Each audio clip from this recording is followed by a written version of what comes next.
What's going on, everybody? Welcome to the Rec Nation. Listen, guys, this has been commented a couple times by a good friend of the channel, Caroline, I believe. This is the Iranian Embassy Siege, 1980, day 1 through 5. And just in the opening title, it looks like Operation Nimrod, the Iranian Embassy Siege. Let's check this out. I don't know. This was 7 years before I was born. I believe this has to do with the SAS. And this, hopefully this opens kind of like a pathway. You know, we've been very like American centric, right, on the channel. So like I've been trying to say that I've been wanting to get other military cultures on the channel too. So let's see where this leads. Guys, I'm here for all things military tech, weapon systems, aircrafts, Navy vessels. There's a lot of stuff we still have to check out, guys. A lot of stuff. All right, and as always, I will make this available first and foremost to the members, the awesome members of the channel, you legends, before this goes up on YouTube. So you are seeing this. If you're seeing this early, you guys absolutely rock. Thank you so much for the support on the channel. Anyway, without any further ado, let's go ahead and let's dive into this. Ready? 3, 2, 1. I'm gonna make this a little bit smaller. All right, ready? 3, 2, 1. Let's go, guys. Operation Nimrod, the Iranian Embassy Siege, 1980. Location: the Iranian Embassy, South Kensington, London. Oh, this was in London? Wait. Wow, I don't know. Okay, so this is in London. Nimrod, the Iranian Embassy Siege, 1980. Location: the Iranian Embassy, South Kensington, London. On May 5th, 1980, the world witnessed a spectacular hostage rescue mission in the Iranian Embassy in London. After 5 days of the hostage crisis, the rescue action was conducted by the famous British unit trained for special tasks, the Special Air Service, better known as the SAS. Wow.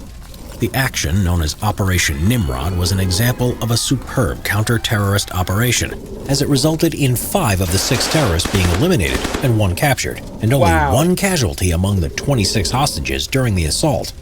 The Iranian Embassy Siege began on Wednesday, April 30th, 1980, when 6 members of the so-called Democratic Revolutionary Front for the Liberation of Arabistan, or DRFLA, stormed the Iranian embassy at 16 Princes Gate, South Kensington, London, UK.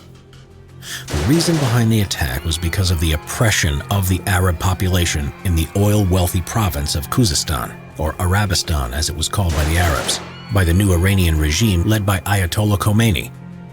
The attack on the embassy in London was to get the attention of the world, and especially Arab countries, towards their issue. Wow. The terrorists arrived in London 1 month earlier, on March 31st. The leader of the group was Oan Ali Mohammed, or Salim Tokay, an Arab political activist from Iran, and the only member of the group that spoke English. There was no exit plan, was there? Like, what? Okay. That is... It was for the publicity, correct? Because there is no escape plan. There's no getting out of this once you take an embassy hostage. Like, that elevates a lot of issues. That goes into wartime territory. So this is nuts. I'm surprised they took hostages. Well, I guess that's their only bargaining chip to keep them alive long enough. Wow. Okay. I am learning here today, man. Wow. During the 1-month preparation, the terrorists equipped themselves with weapons that were smuggled into the United Kingdom, likely via an Iraqi diplomatic shipment. Owan and his associates were armed with 2 Polish-made Scorpion machine pistols, 3 Browning HP-35 pistols loaded with 9mm Winchester hollow point ammunition, 1 .38 caliber revolver, and several Soviet RGD-5 grenades. Damn. Day 1. At 11:25 hours, the group slammed the door and captured the police constable Trevor Locke from the Diplomatic Protection Group. Constable Locke had his radio taken, but only after he managed to press the panic button without being noticed sending an emergency signal to Scotland Yard. Besides, he managed to keep his .38 caliber revolver secret from the terrorists. In just a few minutes, the terrorists took control of the entire building, taking 26 hostages. 17 of them were Iranian members of the embassy staff. 8 of them were visitors and Constable Locke. Among the visitors were 2 BBC employees, Sim Harris and Chris Kramer. The hostages were gathered and Owen declared their demands: autonomy for Arabistan, the release of 91 Arab prisoners from Iranian prisons, as well as a plane to fly themselves and the hostages out of the UK. You never get a plane. I'm sorry, you never get a plane. In no world do you actually get a plane. So I don't know where that was like part of their list. Or is it because it delays like the inevitable? Like, all right, they want a plane. Okay, well, we have to make it seem like we're going to get them a plane. Like that, no one ever gets a plane. Ever. Ever. Ever. You're dead as soon as you do this. Like, you've signed your death warrant. Demands: autonomy for Arabistan, the release of 91 Arab prisoners from Iranian prisons, as well as a plane to fly themselves and the hostages out of the UK. The deadline to meet the demands was set to noon, May 1st, under the threat that the whole embassy would be blown up. Alerted by the panic button on Constable Locke's radio, the Metropolitan Police responded immediately. In just a few minutes, Deputy Assistant Commissioner John Dello appeared in front of the embassy and established an improvised command post in his car. As the situation developed, the post was moved to the building of the Royal School of Needlework and then to the nearby Montessori Nursery School. Okay. The first thing the police did after sealing the area was to establish a contact with Owen via the field telephone that was dropped inside the embassy. The field telephone was chosen as it would continue to record conversations even when it was not being used.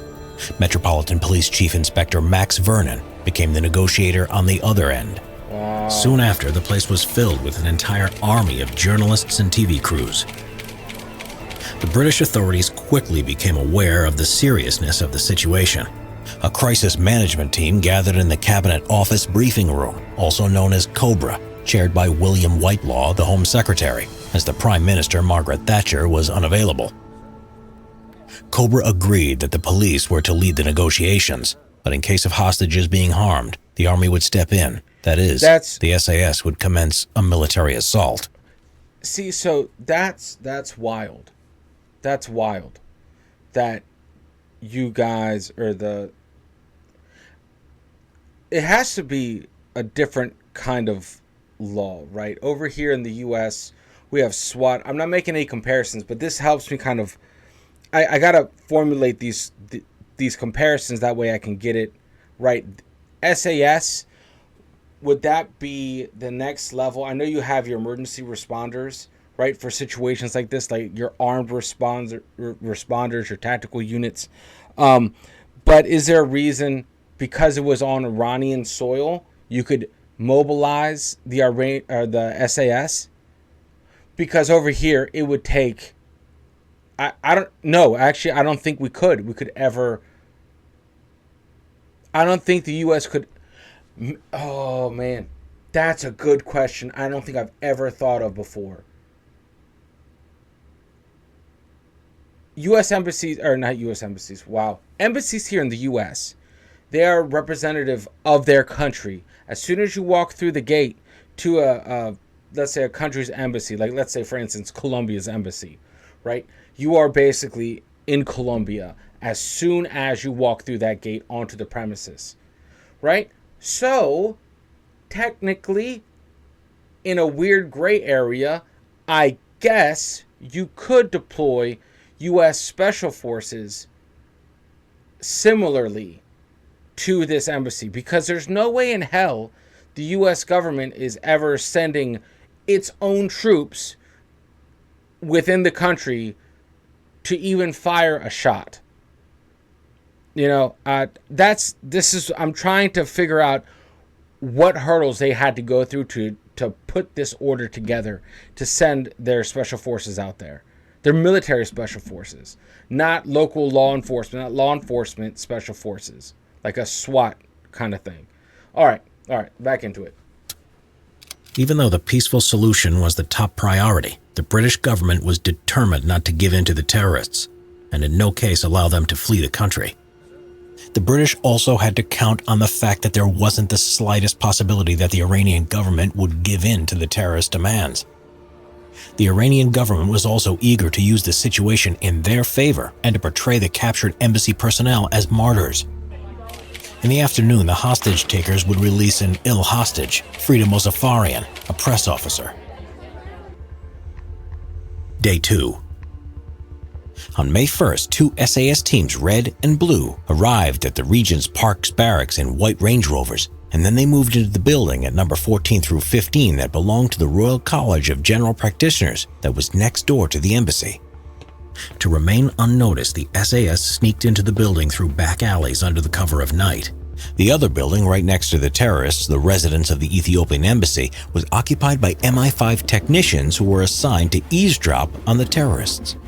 They did it with the help of microphones put inside holes in walls they drilled with small hand drills. As a distraction for the noise they made by the drills, passenger aircraft landing at Heathrow were redirected to fly at a low altitude over the embassy.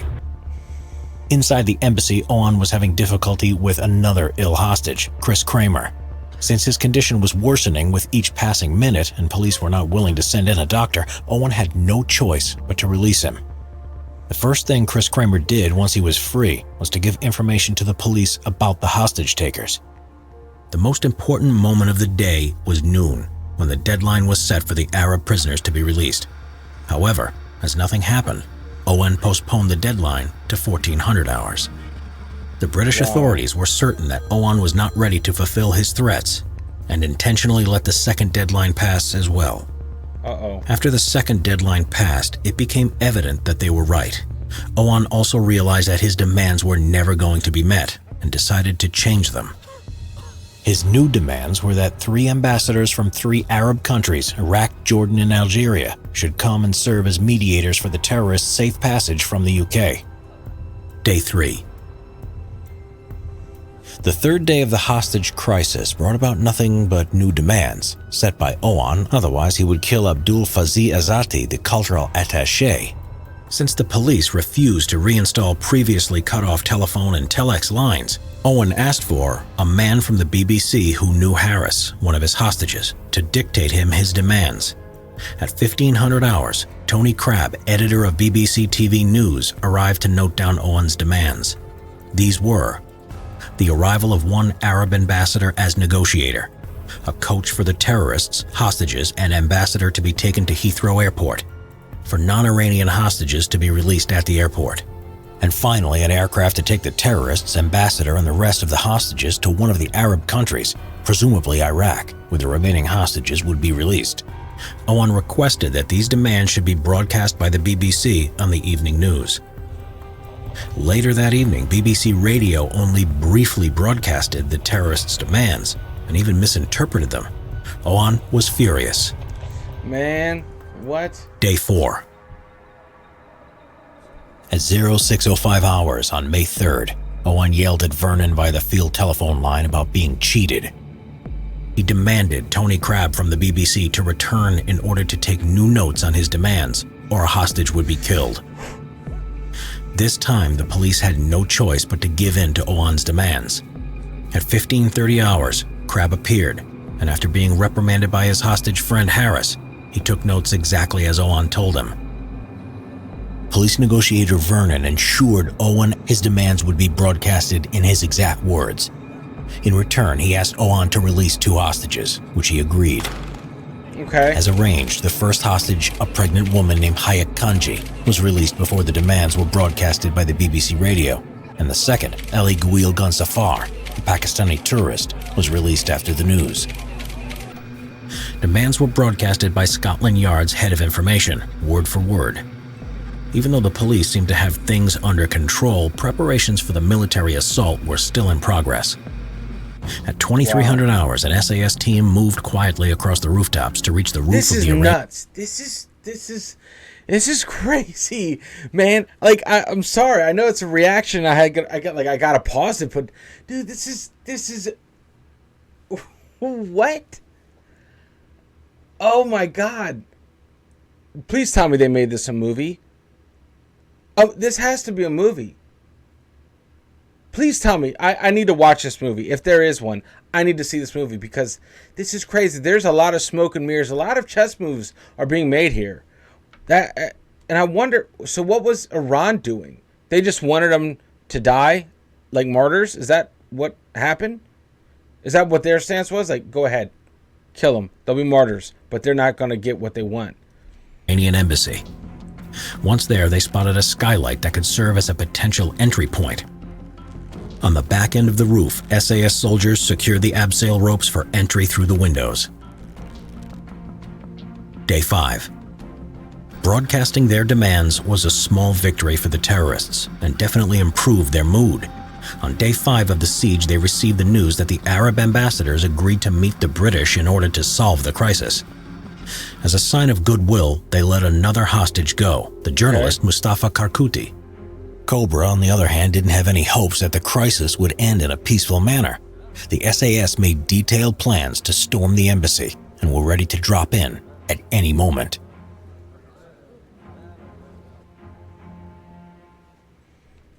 Wait a minute. This is part 1. Stand by.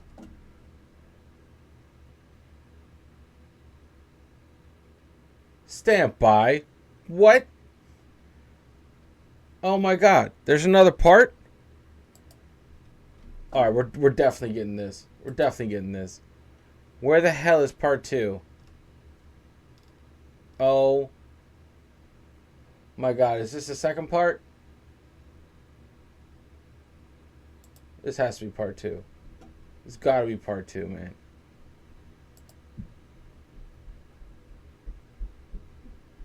This episode is brought to you. Hold on. I think...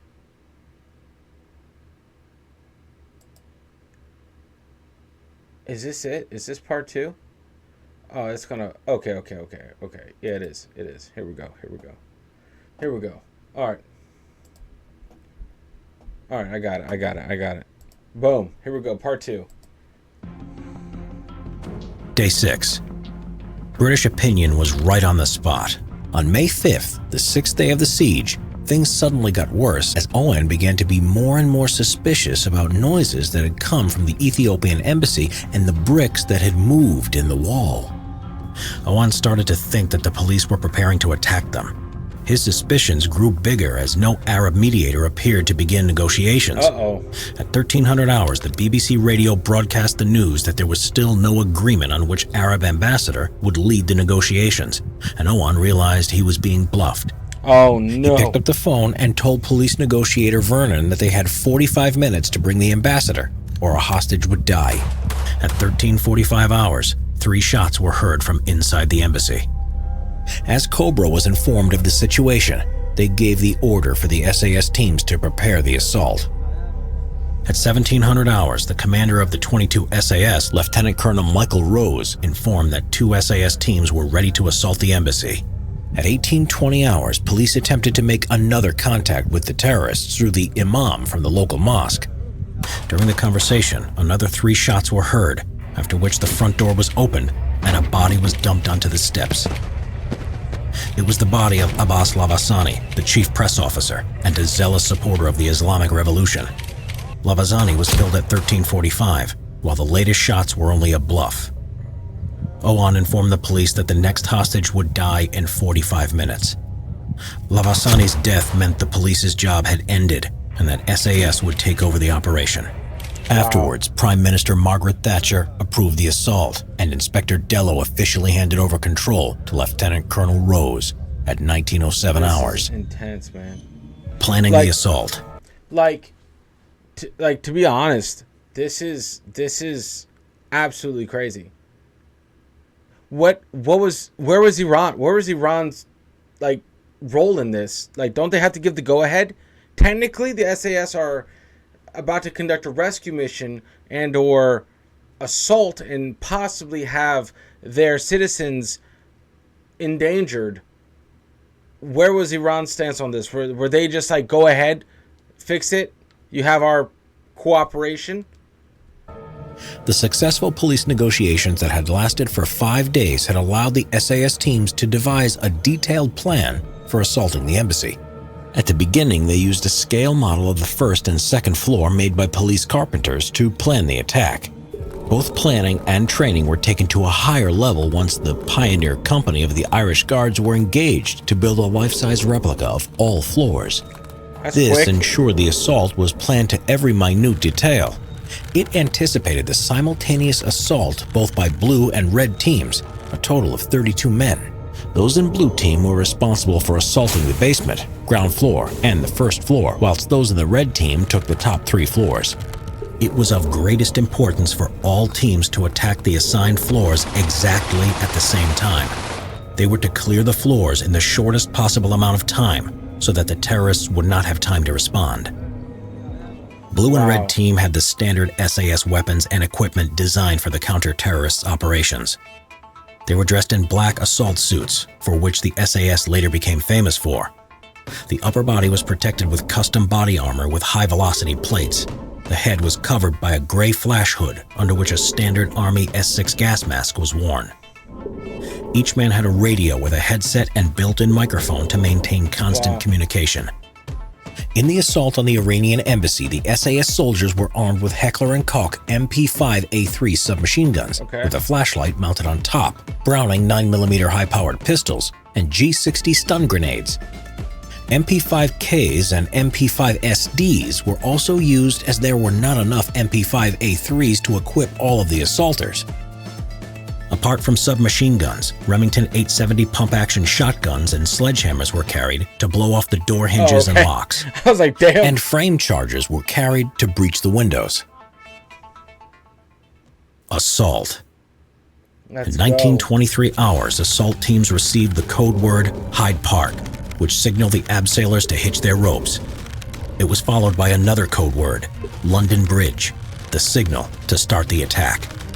The assault would begin with a diversionary explosion of the skylight, and the red and blue team attacks were intended to happen simultaneously. Team 1 of Red Team came through the blown-off skylights to clear the 3rd and 4th floors. They had the easiest task as both floors were clear of terrorist presence. Team 2, also of the Red Team, abseiled from the roof down to the rear of the building to the 2nd floor. As they were coming down, the team leader got stuck on his harness. As the other men tried to help him, one of them accidentally broke a window, therefore alerting the terrorists. Team 2 was supposed to wait for the explosion, but the course of the events forced them to enter the building before they had planned to. To the misfortune of the entangled team leader, the curtains had caught on fire and began to burn him through the broken window. Oh my God. He suffered some burns but somehow managed to evade serious injuries. The second abseiling team released him by dropping him to the 2nd floor balcony. With painful burns, the team leader entered the building. Just as Team 2 went in, they realized that the terrorists had barricaded themselves and hostages in. Explosions and the broken glass alerted the terrorists, who began shooting at the male hostages held in the telex room. Before the SAS came in, the terrorists had shot 3 hostages, of which one had died instantly. Sergeant Tommy Palmer was trying to find another way in when he noticed a terrorist trying to set fire to the room. Palmer's gun jammed, but when the terrorist fired his pistol, he missed. The terrorist then ran into the telex room, but was shot dead as he was pulling a grenade out. Jesus. Another terrorist was shot dead right there in the room, while one managed to disguise himself amongst the hostages. In the nearby cipher room, the SAS released female hostages and took them along with the others to the backyard. They threw the male hostages from soldier to soldier to ensure that the remaining terrorists didn't have time to act aggressively. As they were coming down the stairs filled with CS gas, one SAS soldier noticed the concealed terrorist, pushed him down the stairs, after which another SAS soldier shot him dead. 3 to 4 magazines were emptied into him to ensure he was dead. It was a good shot since the terrorist was holding a grenade in his hand ready to activate it. Wow. As teams 1 and 2 were sweeping the top floors, Team 3 from the blue team assaulted the 1st floor via the balcony, which they climbed onto from the adjacent building. Lance Corporal McAleese, holding a frame charge, shouted at the hostage Sim Harris to move out of the way. They blew off the window and stormed in after they threw in flashbang grenades. It was more than 2 minutes after the red team entered the building. As they rushed through the 1st floor rooms, they bumped into Owen wrestling with Police Constable Locke. Once Locke realized the assault was on, he took his concealed revolver and attacked Owen. Then the door flew open and a voice shouted, "Trevor, get away!" Then Owen was shot dead by one of the SAS soldiers. Oh my God. Another terrorist was spotted by the ambassador's office. He was wounded by one SAS soldier and shot dead when he lifted his pistol. Team 4 and Team 5 entered the building from the rear by slamming the ground floor French doors leading to the library. Their task of clearing the ground floor and cellar went smoothly as they found neither terrorists nor hostages. As the fire began to rage through the building, all hostages were taken through the library to the backyard. There, they were all bound with cable ties as one terrorist was still among them. He was ultimately recognized by Sim Harris and taken away by the SAS soldiers. The clock showed 1940 hours. In just 17 minutes, the SAS managed to kill 5 terrorists, capture 1, and release 19 out of the 20 hostages. Only 1 hostage was killed during the assault. He and the previously killed Abbas Lavasani were the only hostage fatalities of the crisis. Nuts. Once the operation was over and the hostages were secured, firefighters began putting out the fire. Then the control over the crisis was passed back from the Army to the Metropolitan Police. The whole operation was broadcasted live and allowed the public to witness the bravery, professionalism, and high level of readiness by the SAS. By that time, the unit was relatively unknown outside military circles. After the Iranian embassy crisis, all eyes were on them, and the number of new applicants wanting to join the SAS surged dramatically. That's crazy. From that period on, the SAS became known as a superb counter-terrorist unit. Wow. Check that out, man. Is there anything else? Let me just... Oh, okay. Just a call to action kind of thing. Man, what? That's nuts. Where's the movie? I want to see the movie. This was crazy. I know this happened. So before this time, the SAS were just like a myth, right? And then they finally got publicity, which I bet they were just overjoyed about. They're probably like, shit, because, yeah. But that's nuts. I need to know what Iran was doing during this time. So for any of you guys that were alive during this, please let me know what was the political situation with Iran, because that's kind of like a big. I want to know that side.